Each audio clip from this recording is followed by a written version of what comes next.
ఓం సాయిరామ్. సమర్థ సద్గురు సాయినాథ్ మహారాజుకి జై.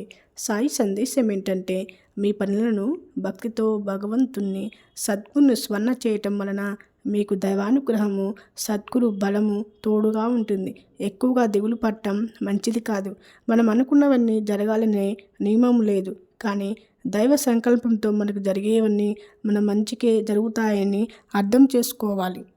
చెడు రోజులు అన్నీ గడిచిపోతాయి. ఇతరులు చెప్పేదాని గురించి చింతించకండి లేదా ఆలోచించకండి. మీరు నన్ను ప్రేమిస్తున్నందుకు నేను నీకు మార్గనిర్దేశం చేయటానికి మీ చేతులు పట్టుకుని ఉన్నాను. చింతించకండి, నేను మీతోనే ఉన్నాను. నా ప్రియమైన బిడ్డల్లారా, త్యాగం యొక్క ఫలితము ఎన్నడూ వృధా కాదు.